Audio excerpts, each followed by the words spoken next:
Hello, friends. Welcome to another episode of the Rotoworld Football Podcast, here with the two biggest Aston Villa supporters in the universe. God, stop it. Josh Norris and Ian Hartitz. Ian, how are you? Threw me off with that, man. I cannot name a more beta and soft sport than soccer. So you took it there. That's my opinion on the matter. Well, thanks for asking how I am. I'm wonderful. I'm still recovering. A person in the cafeteria really had like one of those accidental insults on me yesterday. Oh, God. You know I've been sick. I was sick Sunday, I've been sick Monday, sick Tuesday. And when you're sick, you know, you want soup. And so I like big lunches, right? So I went and got 3 chicken breasts. I love salad king over here. So I got a little side cucumber salad, and then one of those small soups, which I think is like 12 ounces. Go up to the cashier, and she tells me, "Oh, you must be taking it light today." That doesn't make you feel that good when it's still a lot of food, and I guess I've just been typecast as the dude who buys like $12 to $15 lunches every day. Well, if you want to get over your sickness, like buying soup isn't going to help you do that. You're admitting to yourself that you're sick now. You got to mentally get over that sickness before you let your mind control the body, not the body control the mind, Josh. At one point, like your side project, your vanity project is going to be like something like The Secret, because you're very much mind over body. Yeah. You very much are. That's how the human body works, man. Is it? Is that what science says? I heard Jimmy Johnson say it in like 1989. Oh, I would not live by what football coaches say. You know, just 2-time champion, but what does he know? I mean, what do football coaches know? Speaking of football coaches, we should probably start there. One was fired in the NFL. Not really a laughing matter, to be perfectly honest. Like, we sit here and look and evaluate teams and coaches and do our best to, despite being outside the NFL for most of our lives. But Ron Rivera was fired by the Carolina Panthers with 4 games left to go in the NFL season. Again, this is a situation where a lot of people end up losing their jobs. Just Ron Rivera right now. It's an interesting situation, right? He's been there for 8 or 9 years, 8 or 9 seasons since 2011. And the Panthers did some very good things with Ron Rivera, but as of late, it's gotten very stale. And that includes Sunday's loss to the Washington Redskins when they allowed basically 2 100-yard rushers to Adrian Peterson and Darius Geis.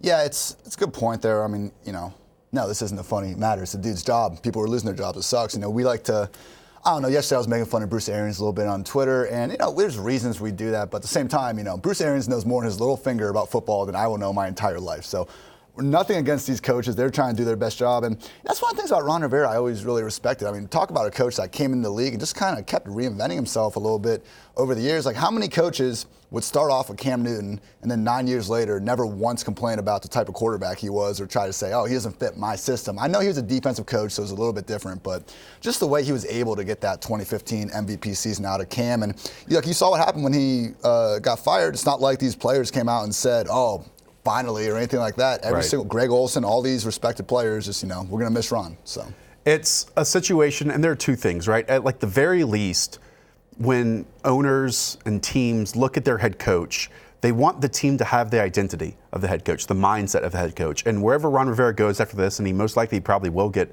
a head coaching gig in 2020, I think that's the number one thing you can say about him, right? Like, he's a conductor, he's a general, he creates a mentality on the team. But I think the downfall this year really was the defense, because we know that since Sean McDermott left to become the head coach of the Buffalo Bills and took Brandon Beane along with him, who the Panthers are kind of looking for their own Brandon Beane now to work with Marty Hurney, the defense has dramatically changed. And Ian, I don't think it's really because of the personnel. Like, you look at it, this team still has very, very good players. I know they've lost K'Wan Short for most of the season, Dontari Poe for the last couple weeks. But you still have Luke Kuechly, Shaq Thompson, Vernon Butler, who's a first-round pick, Gerald McCoy, who was a big-ticket free agent signing. You have James Bradbury, you have Eric Reed, you have Dante Jackson. Like, the personnel in this defense should not lead them to 32nd in run defense DVOA. And that's where they are right now. Well, I think it's just the personnel changes they tried to make from last year. Because what was the problem last year? They couldn't defend the pass well because they always had 3 linebackers on the field, with Thomas Davis also involved. So, you know, they take out the linebacker, they play more nickel, and, you know, they shouldn't be this bad in rush defense. So I hear what you're saying. But again, you know, hey, at least Ron was trying to adjust it. So I'm not saying they made the wrong decision by letting him go. It probably was time. But no, I still think this is a coach, though, that deserves to get another chance somewhere else. I mean, if anything, he's at least proven that he doesn't need to run his system all the time. He can just be the organizational figurehead, and do everything from there, which a lot of coaches can't do. And he's gone through 3 offensive coordinators during that time. Obviously, Rob Chudzinski, obviously Mike Shula, and now with Norv Turner. And as a recovering Panthers fan, really, I have no emotional tie to them at all. As you say. No, I really don't. You've seen me have an emotional tie to a sports club. And do you see me on Sundays get up and down? All I say is, Kyle Allen, why'd you make that throw? I didn't get to cover, but whatever. I was nervous, cautious about the Norv Turner hiring at the time. But I think that's actually turned out to be one of Ron Rivera's best moves during this time. Because while Norv has been around the block 100 times, worked with multiple teams, he turned and became very creative. He went away from those losing ways that he had with the Minnesota Vikings of taking 5-7-step drops every time and really allowed the Panthers to use their playmakers. And again, that stretch run that he had with Cam Newton to start the 2018 season, it was magical. Now, the other part of this is that Norv Turner is stepping down. Norv Turner is kind of moving into an assistant head coaching role, and that's almost certainly so his son, Scott Turner, can get some of the spotlight, so he can get kind of an audition, and Perry Fuel is taking over as the head coach. I am wondering, and people out there are wondering too, Ian, how much of a difference it's going to make dropping off from Norv to Scott, because you have DJ Moore, you have Christian McCaffrey, 2 bankable starters each and every week in fantasy football. But to me, the only answer we can have is, I don't know. I hope they keep with this system, though. It's been the most Cam-friendly system I think we've seen in terms of just getting Cam to. His average target depth was always in the top marks of the league, and he was taking a bunch of sacks because he was always looking to throw downfield to Kelvin Benjamin, Devin Funchess, these big body receivers that couldn't really separate. And then Norv came in, getting the ball out quickly to McCaffrey, DJ Moore, Curtis Samuel, and space. The problem with this offense this year has been the quarterback. And we talked about this, but there's, I think, 50-some receivers that have at least 10 deep ball targets this year. And 2 of the top 5 in terms of uncatchable targets are DJ Moore and Curtis Samuel. I mean, Samuel's been the one that we really point to, but DJ Moore, for as good of a season as he's having, it could be even bigger if he just had a few more catchable deep targets. It's one of those, if you really watch the games, then you see that so many of Kyle Allen's positive plays are he hits his back foot and delivers the football in time to the open receiver that Norv Turner constructed. And, I think Ron got a little bit of credit. Norv got a little bit of credit. Kyle Allen got most of the credit for going 4-0 as a starter to start, but so much of it does rely on Norv Turner. And that's better than most backups would do. It's not that Kyle Allen is just god-awful quarterback, but no, I don't want the Panthers to build around this guy for the next 5 years. That's the difference. Just from the Panthers' perspective, because this is the team that has never had an offensive-minded head coach in their career. I mean, in their existence since 1995. And if I can look at this team for a second, people are wondering, well, why is this move made right now? Well, David Tepper announced it, and he's the owner, and it's because that he didn't want to go behind Ron Rivera's back. Like, he knew he was going to move on, so why not just make this decision now? It's interesting because there's a lot of looming parts and pieces to what the Panthers are going to be in 2020, namely Cam Newton. And, there's been a lot of discussion of Cam Newton and if he can come back. We learned today from Tiffany Blackman that he's actually going to have foot surgery. And it's wild that he even tried to come back on 2.5, 3 weeks. For sure. And who knows who made that decision, who pushed for it. I'm sure Cam was part of that. But it's wild they even tried to play on that, and now he has to have surgery and be out 8 to 10 weeks on rehab. But I can tell you this. Cam Newton is not going to play another down for any team on his current contract. Because his current contract is just $20 million, something like that, and 1 year. Nothing guaranteed after 2020. And so while some people might say, well, he has no leverage, right? He's coming off 2 injured seasons. He does have leverage. Yeah. Because as the quarterback 14 salary right now, when other quarterback contracts aren't even factored in, they're going to happen this offseason, another team is going to pay him, 1, more than that $20 million, and 1, give him extra guarantees for future seasons. Yeah. And if that happens, and if he gets a sense of that from his agency, from his team, then he's going to lobby to not be a part of the Carolina Panthers. And so I think it's going to be, and I'm not, discrediting him for that. I'm not, he should do that. Sure. And I still think the Panthers should at least give him a 2 or 3 year contract because it's so hard to find another Cam Newton. But I don't know, because if this is kind of a hard reset other than Marty Hurney, which is maybe a topic we should get into, we shouldn't. I'm not sure if the Panthers are willing to give him more extra years, and I think they just want to start over that position. It's just unfortunate that I feel like most people's perception of Cam is so tied up in what we've seen over the last 12 months when he's had this foot injury that now requires surgery. Before that, he had this shoulder injury that they literally had to take the guy off the field when they want to throw a Hail Mary. I mean, he couldn't throw the ball downfield. So, I mean, honestly, like the fact he played as well as he did in these last 6 injured games is a little bit impressive when you take that into account. One final thought.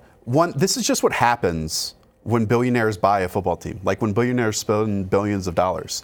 And I think it's a positive that David Tepper showed the patience for 2 seasons that with Marty Herney, with Ron Rivera, saying, okay, rather than just come in, demolish everything, start over from scratch, I'm at least going to see if these guys are capable of their jobs. And I would say Ron Rivera, look, 9 years in the NFL is a long time.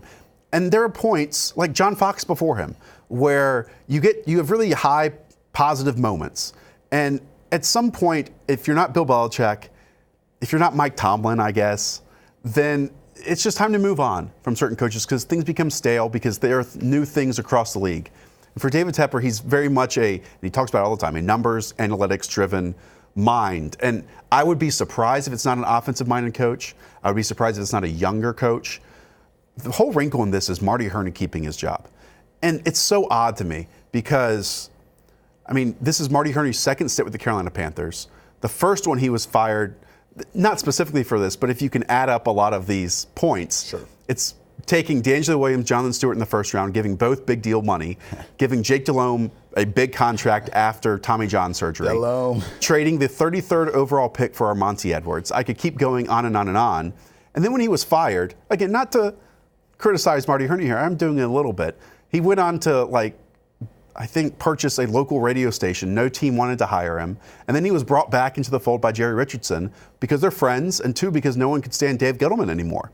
And so now that he's already become such a friend of David Tepper and has so much of his trust already, it's a little shocking to me. Marty's been great in the first round. But when you look beyond that, and just look at this season in particular, the offensive line has been kind of a mess. Well, I think a lot of that is Marty. You bring back Darrell Williams coming off an injury to be your left tackle to start the season. Then you trade up because Greg Little was one of the core pieces of your draft that you almost exited that you might have spent a top 20 selection on. That's a bit of an issue. And everything out of the first round, and then you spend a top 100 pick on a quarterback that's not even going to see the field. It's questionable to me. And it is shocking that David Tepper fully and wholeheartedly right now, and again, it's December 4th, fully believes in Marty Herney, but that's where we are right now. Where would you rank this roster in the NFC South? Obviously, the Saints are 1. I think there's an argument to make that's the second. I feel like there's a big drop-off between the Saints and whoever you want to put number 2. Yeah. Could they fix that and not have to completely re-rack the team? Potentially. There are so many possible superstars on both sides of the football. Yeah. Especially offensively. I will argue that you have 3 superstars offensively, possibly. And then defensively, before Brian Burns broke his wrist or his hand, he was on a massive hot streak. Twitch off the edge. Luke Kuechly, his play is declining a little bit if you watch him each and every. Shaq Thompson's having an incredible year. We've talked about James Bradbury at times. Dante Jackson has skills. He's been banged up this year. I think he'll be better in the future. I truly believe the pieces on this team are much better than the sum, especially on defense so far. And again, that leads to a head coaching change. Yes. It does. All right, I think that does it for that conversation. Let's move on. Let's move on to the Thursday Night Football preview. This is the Dallas Cowboys at the Chicago Bears. Dallas 3-point favorites at home. I believe both teams are 6-6. Yes, and I will be there. Fun fact. Are you? Yeah. Ian, I feel like we've never brought this up, and I hope you don't mind. Yeah. You're a Cowboys fan. I am, unfortunately. So tell me about the situation that they're in, because right now the Cowboys have lost 6 of 9 games. I'm used to it because I'm the post-Super Bowl Cowboys fan. I have seen 2 playoff wins in my entire fandom, never seen an NFC championship. So, growing up, it was like my parents had the, all Cowboys stuff everywhere, and then they were the hometown Cleveland Browns. And it just didn't seem all that enticing to switch. But, looking at it now, especially in the preseason, it was like, wow, I might have made the wrong decision. But, hey, they're 6-6, and if you look at Jason Garrett's entire tenure here, that's what we should probably expect. I'm sure you're a big Quincy Carter fan. Oh, the GOAT. Quincy the GOAT. This Dallas team just doesn't make any sense, man. We watch the games, we try to evaluate why a team loses, why they're successful. But at times, I think it can be difficult to explain why a team this talented is just 6-6 on the season. And when you think about that, like we just spoke about with Ron Rivera, I think it comes down to coaching. Yeah. Right? It's the little moments in the football game. It's the small edges. It's the correct decisions in situational football that the Cowboys just aren't making right now. They still have like a game and a half lead, I believe, in the NFC East, basically, because they have the head-to-head win over the Eagles. But it's a team that, if they can win that first round of the playoffs, if they can put all the pieces together, they can still be dangerous because of the talent there. But I don't know how you can have any trust, any optimism right now based on what we just saw against the Buffalo Bills on Thursday night on Thanksgiving Day football. I think their big problem is like the first 3 weeks of the season, we saw them just run through Miami, New York, and Washington. Afterwards, we said, okay, well, offense might not be that good, a little bit of a weak schedule thing. We're sticking their offense, though. The defense is, I think, the big story here, because last year they were almost a top 5 unit. They looked really good. Jalen Smith, Leighton Vander Esch running sideline to sideline. Like, their identity was just this speedy defense that was going to be physical. And hit, like, when they what they did to Alvin Kamara and, like, Drew Brees in that home game in Dallas last year was incredible. They looked like a defense that could carry a team. This year, they've not been anything like that. It's been some injuries. You know, Crawford's hit the IR. Vander Esch has his neck injury. He's been missing time. I think guys just overall kind of haven't been playing quite as well as years past. But, you know, when you take the defense out of the elite group and make them more of an average group, when Dak and these guys aren't playing at the highest level like we saw in that Buffalo game, I think that's what really makes it stand out. I think Ezekiel Elliott maybe had his best game of the season against Buffalo. He was the least of the problem. 5.9 yards per carry, 7 catches, 66 yards. The Cowboys have 23 points over the last 2 games, and Zeke has none of them. Wow. Are you concerned that Dak is averaging 44 attempts over his last 4 games? It doesn't seem like what they want to do. I wish they haven't consistently used him as a runner, I feel like, as much as they could. And I know you want to keep your quarterback safe, and maybe with Dak you almost need to avoid doing that, because every time the guy sees a third down, a defender in his way, he just lowers his shoulder and tries to run over the guy. And to his credit, usually he wins those battles. But I don't know, I've noticed earlier in the year, like Kellen Moore, it seems like on the first drive, he'd always call some sort of read option where Dak would at least threaten to go on the edge, and that at least makes the defense consider that for the rest of the game. We see defensive ends when they play the Ravens, like they cannot crash down because they know if they do, Lamar's about to take it for 20 or more on the edge. So just making defenses really respect the entire field, because we know, like, Dak's very accurate, obviously, but I think defenses try to make him throw deep, and they, you know, take their chances there. So the more you can just really, if you can't control the vertical areas of the field as well as you'd like, at least get the horizontal. On Chicago's side, you talked about Dallas's defense being worse in 2019 versus 2018. So is Chicago's. I mean, no one thought that Chicago's defense was going to keep up kind of the historic pace that they set up in 2018, because it's just not sticky year to year. We talk about that, it seems like, every single week. Well, this defense is solid. It's not a top 5 unit in the NFL right now. I think a big part of it is Khalil Mack not getting home at all times. Like, he has hot and cold streaks right now, which you should expect from a lot of edge rushers across the NFL. I think he's a key to this game. I think Mitchell Trubisky making 3 to 5 really strong, big play throws in this game. And again, that's a roller coaster that we have ridden all year long. Even last week, he had a couple of those. I believe, the week before, he did the same thing. Yeah. I don't know if that's something that we can necessarily predict. It's like, oh, he's facing Dallas's defense, so he's going to have some big, good throws. I think it's more just what's going on between the ears with Mitchell Trubisky, which is totally unpredictable. He's been playing his best football as of late. Now, it's come in 2 games against the Lions and the Giants, so yeah, we'll see if it can continue. But, I mean, the problem is he's still not running. I mean, it was the group text from my Chicago friends when he had that chance to go over the cornerback and get that first down. He just went horizontal. I mean, you know, Jay Cutler, like, Bears fans still kind of like that guy just because he would, you know, you never doubted, other than that one NFC Championship game where maybe he could have played, maybe he couldn't have, but he was still a guy where the teammates loved him. He was still, you know, ran over the Steelers safety that one time. Like, this guy still went out there and was a true football player. I think Mitch sometimes, and again, we've talked about this, ever since he had that shoulder injury last season, he's been afraid of contact and afraid to run. And when that is I mean, we were kind of comparing Trubisky to Josh Allen. Look at his comps. Josh Allen, Blake Bortles, guys that pick up 30 to 40 rushing yards per game. He's just not even close to doing that this year. So, yeah, when you're taking away one of the best things he does and forcing him to be this pocket passer, he's not been great at it. Could the difference in between Jay Cutler and Mitch Trubisky come down to Jay Cutler always has full confidence in himself, and Mitch just seems like he lacks confidence at times in his play. They're different players. He just looks uncertain so often when he drops back there. Like when he's working off that primary read, then he just seems like if there is an open receiver, if there is one downfield, it's like he just second guesses himself constantly when on the field. One more thing. The Detroit Lions you talked about hit a number of big vertical shots against this Bears defense. David Blau hit Kenny Golladay down the field multiple times. Michael Gallup, Amari Cooper, if they can do that same thing, I would expect the Cowboys to win this game. Since their Week 8 bye, Cooper is the PPR wide receiver 15, Cobb's the wide receiver 16, and Gallup's the wide receiver 17. Wow. They've gotten all three of those guys very involved. And just quick last point about the Bears defense. I think two issues. They're still an incredibly talented group, but one, the offense has not done them any favors compared to last year. And two, I guess three things. Akeem Hicks could be back this week. Oh, really? Huge. That is massive. Could be activated, and just what he does for that interior of the defensive line really helps him shut down the run game. But to me, I was still projecting to be such a good defense because I saw all the young talent they had that could take further steps. Roquan Smith, Leonard Floyd, 2 top 10 picks that just hadn't quite played like top 10 picks in their career, and they still aren't. And then if you take, Eddie Jackson, maybe being more above average than truly elite this year, I think is the right way to put it. They just haven't been the same game-breaking group. They're still good. They're still, I'd say, a top 10 defense, but they're just not the one defense you need to, completely change your fantasy lineups for. We questioned the Rams a lot this season because they've been up and down.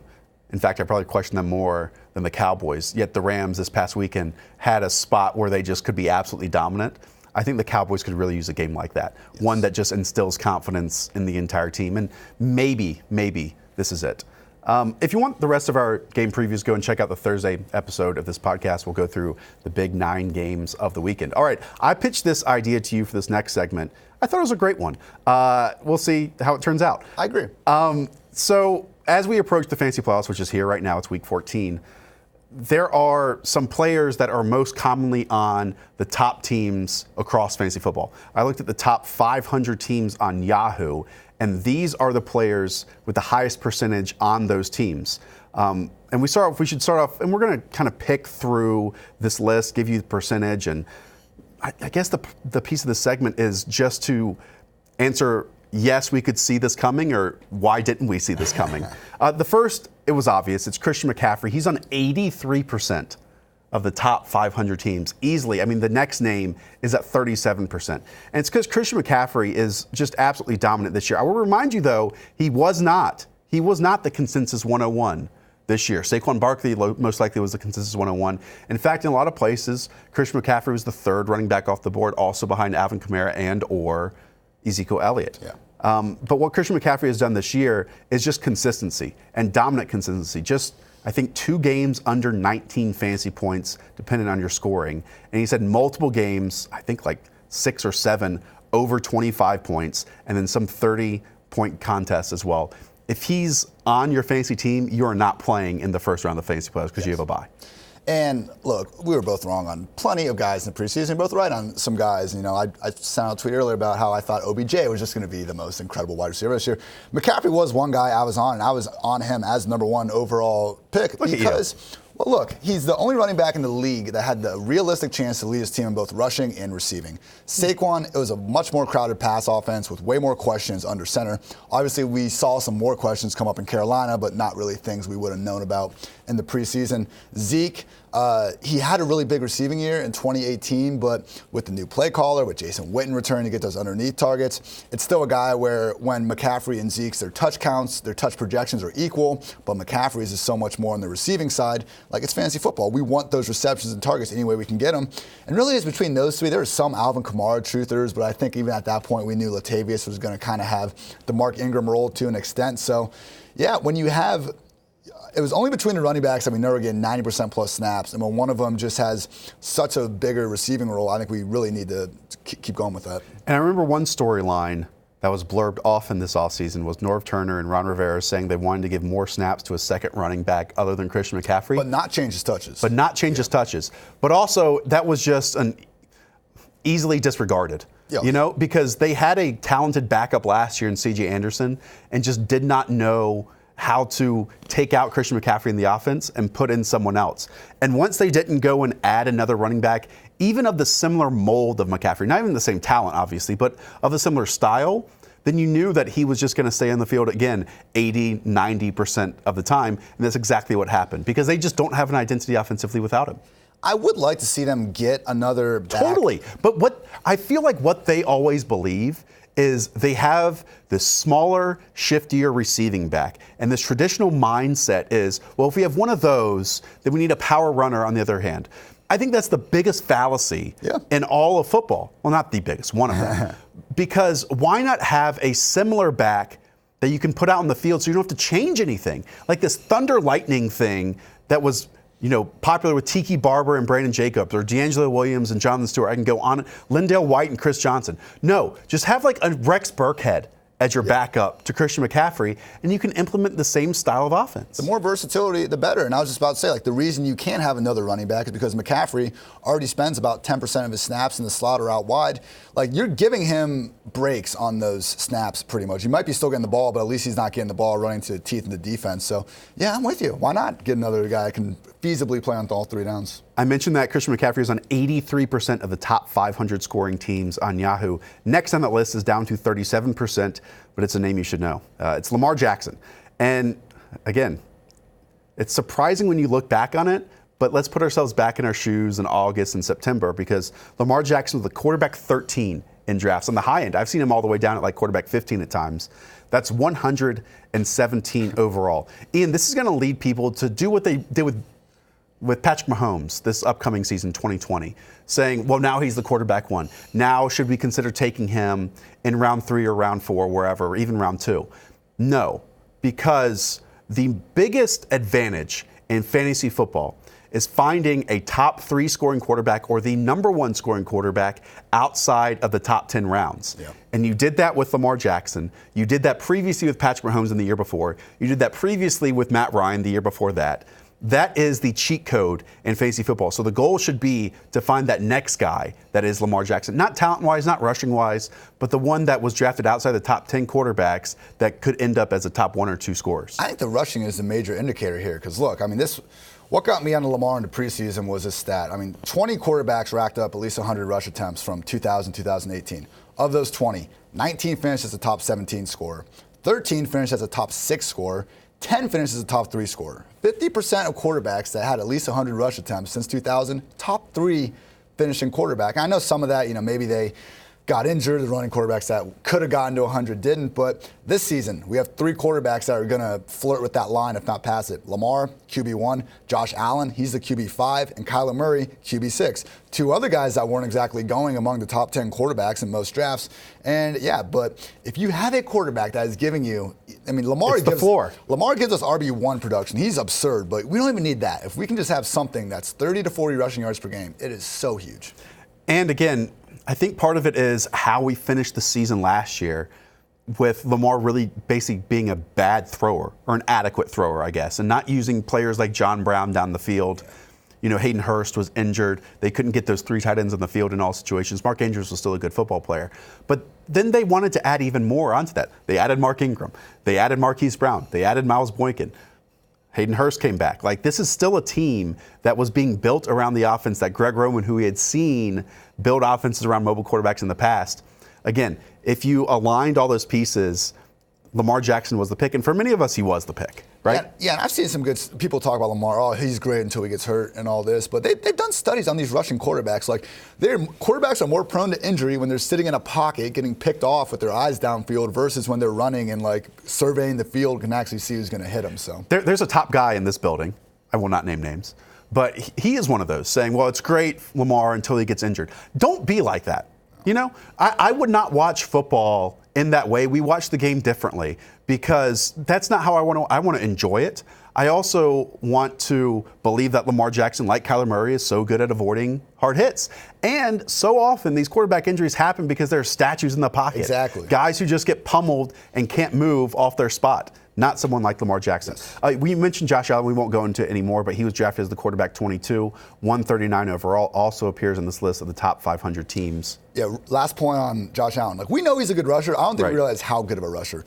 Josh Allen, Mike Vick, Lamar Jackson. Only quarterbacks ever averaging at least 40 rushing yards per game. And with Josh Allen, kind of with Lamar Jackson, if you had a negative thought about him, some of it goes to our bias of real football working our way into fantasy football, right? Because there are obviously negative plays that Josh Allen puts out there, just mind-numbing mistakes of why did you do that? Well, okay, he's still going to run the ball. He's still going to throw down the field and try to. And now this year, he's even improved in the short and intermediate game. And, you know, the offensive coordinator up there did a very good job in the second half of last year when Josh Allen did return from injury, Brian Daboll of building an offense around him. And then that was only going to continue this year, and adding someone like John Brown, adding someone like Cole Beasley, adding Devin Singletary. Again, the pieces, adding the offensive line, the pieces showed up where if we forgave someone like Jameis Winston, who's being drafted well ahead of Josh Allen, for making those mistakes, we probably should have done the same thing for Allen. 100%. And it's a good point with Smokey Brown. I mean, just transitioning a little bit, like two of the other guys on this list, John Brown, Courtland Sutton. If there's a wide receiver in an offense that is firmly being projected as the number one receiver in that offense. Even if there are quarterback questions, like these guys aren't costing you high draft picks. They are the best wide receiver flyers you can draft. And for John Brown, who's being drafted as the wide receiver 56.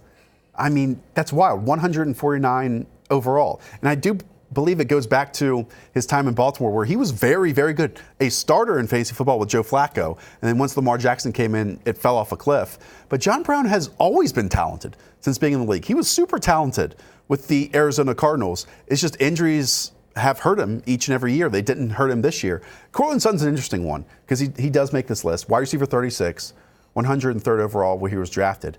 I think we kind of forget that Emmanuel Sanders was there, though. The injury questions were super high with him. Sure, but there was only positives from Emmanuel Sanders. I want to give a shout out to Adam Schefter, not that he needs it, but he went on Matthew Berry's podcast prior to the season, and Berry asked him if you could pick one player that's a sleeper to add in your roster, who would it be? And he picked Courtland Sutton. Dang. And there was a lot. I mean, I was hyping up Deshaun Jackson. I was hyping up other names like Curtis Samuel. I really didn't have that much exposure to Courtland Sutton this year. In fact, he was on waivers a lot of times to start the season. And he's been great. I mean, he's been phenomenal. And it's with awful quarterbacks. It's with Joe Flacco, Brandon Allen, and now he has Drew Lock. And like he's doing it. He doesn't even have 10 targets in a game this season. I mean, he's making, last week, 4 catches, 74 yards, 2 touchdowns on 5 targets. Like they're not even, he is the number one wide receiver in that offense now, especially since Manny's been gone. But even with that, like they haven't been force feeding him the ball. He's just that good that he's making the most out of these 6 to 8 targets per game. Dalvin Cook was drafted as the running back 8, 15 overall. We've seen him completely outperform that. And again, we should have seen it coming. All the talk this offseason was about the running game. Garrett Kubiak, adding in Garrett Bradbury at center. They were invested. Mike Zimmer, I just want to run the football. Latavius gone. Why didn't we not draft him higher? Injury risk? A little bit injury risk. Yeah, I think that was really, it was a miss, I think, overall. I mean, it's not like he was going super late. I think Dalvin was gone by the second round of most drafts, but he should have been like that. I mean, I think like McCaffrey last year, when he was still kind of going in the second round range, like I think the smart drafters realized like he was the kind of second round RB that really had the RB1 upside. And that's what Dalvin was this year. The one surprising thing with him has just been the pass game role. I mean, to see Stephon Diggs only have 16 more targets on the season than Dalvin, I mean, I didn't know he had that in him. And a lot of it is screens and stuff. We're not seeing Dalvin line up as a true receiver all that often, but we knew the guy was talented. And I think, we just probably paid a little too much attention to injuries. Yeah, because at running back, Le'Veon Bell was going over him, James Conner was going over him, David Johnson was going over him. And I understand with James Conner, the Le'Veon Bell one, looking back, it's like, why did we not have Dalvin Cook over Le'Veon? Le'Veon, I know it hasn't had many boom weeks. I think he's the running back 13 or 14 this year, though. Like, it hasn't been killer. It reminds me of David Johnson last year, where like, no, it's not what you drafted him to be, but he's still been okay. Let's close out with the defense.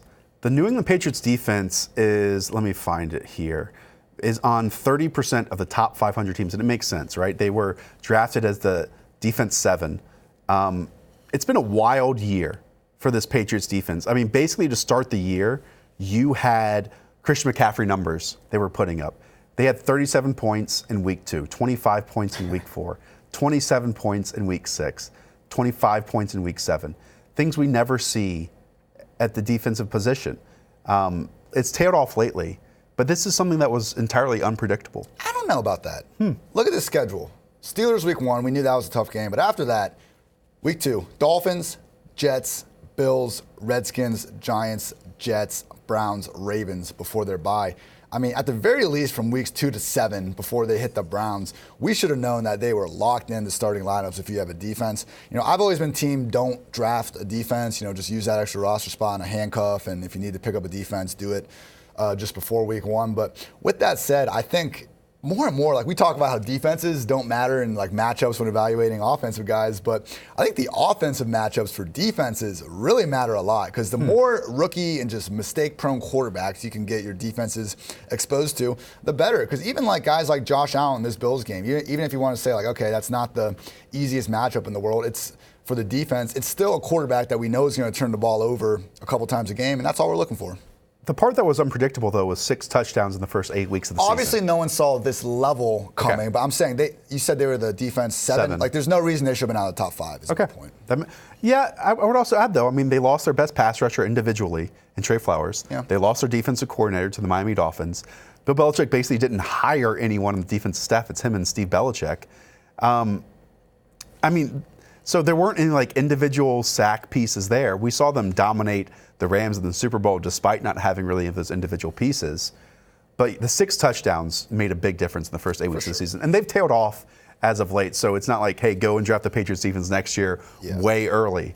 But it's just one where, I never would have thought a defense could put up that many points in the first 8 weeks of the season. I get you. All right, 2 other quick running backs I wanted to mention.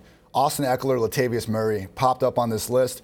We've seen them provide a little bit of standalone value, even with their starting running backs back in action. But devote roster spots to these backup running backs that can inherit 3-down roles. Because when MG3 was holding out, when Kamara was sidelined, these guys were giving us 20 to sometimes 30 points a week because they're in good offenses and they're running backs that can play on all 3 downs. I know Latavius was a little bit. We were not super sure if he was going to have a full-time I loved role. him. Oh, yeah, no. I loved him, too, because they brought him in to be that Mark Ingram role. Exactly. But I didn't expect him to play 90% snaps when Kamara was out. That's all I'm saying. He's been better as a receiver, I think, than any of us remembered. Maybe some of that was just more he was never really used as a receiver before this. But, if you're going to have a committee back on, if you're going to have Adrian Peterson on your roster who can maybe give you RB2 upside when things break his way, is that really better than someone like Latavius where if Kamara gets hurt, then you have a locked-in RB1? I mean, it's something to at least think of with those bottom spots. And then, okay, last guys. Not on this list. No Ertz, no Kelsey, no Kittle. I don't know if you're a big best ball guy, but Oh, yeah, I love best ball. Okay. One of the main strategies was especially if you're in those 3-man leagues. I did it. Yeah, scoop up all 3 tight ends. Not all 3. I did it in another Rotoworld league where I took George Kittle and Zach Ertz. I think in rounds 3 and 4, though, because they fell in that. And I'm second place right now. I just got to say, I got a first-round bye. These guys, and then none of them have been busts this season per se, but you're talking about the value in getting a late-round quarterback. I think that can be the same kind of notion can be said for tight ends because we see Mark Andrews on this list, Austin Hooper, Darren Waller. I still can't wrap my mind around Austin Hooper being the tight end 1 as the number 3 pass game option in his own offense. But at the very least, Mark Andrews and Darren Waller after week 1, we should have looked at these guys and said, okay, it's an offense without any clear-cut receivers that are necessarily getting fed targets over them. And if you can get a tight end in any offense that has a real chance to lead their team in targets, go get him. Now time for Nick Mensio and his starts and sits of the weekend. If you want the full list, go and check out Nick's column up on Rotoworld right now. Nick, let's start off with your starts. Devontae Freeman against the Carolina Panthers. We know Carolina's rushing defense is absolutely awful. That's how we started the show. But last week for Freeman, back in kind of that bell cow role, 17 carries, 51 yards against the New Orleans Saints to go along with 3 receptions. Yeah, after missing 2 games with a foot injury, Freeman was back in on 2/3 of the offensive snaps, handled 21 of 30 backfield touches. The volume of snap share were promising. I mean, headed into one of the easiest matchups he'll see of the season, still without a rushing score to his name this season. I think this is his best chance at really ending that skid. Carolina, as you mentioned, dead last in run defense DVOA, dead last in opponent yards per carry, dead last in rushing touchdowns allowed, dead last in fantasy points given out to running backs, and 29th in rushing yards allowed per game. I mean, Darius Geis and Adrian Peterson combined for 23 carries for 228 yards and 3 touchdowns last week against Carolina since the Panthers' Week 7 bye enemy backs. Latavius Murray, Aaron Jones, Derrick Henry, Tevin Coleman, and Raheem Mostert have all found the end zone. I mean, Freeman's explosion appears pretty much sapped at 27 years old right now, Yep. but coming off lower body injuries, but he's 26 among 28 qualified running backs in Pro Football Focus's elusive rating, only better than Sony Michel and Frank Gore. But I think there's still enough here to warrant RB2 status. Atlanta's implied total of 25.25 points is sixth highest of the week.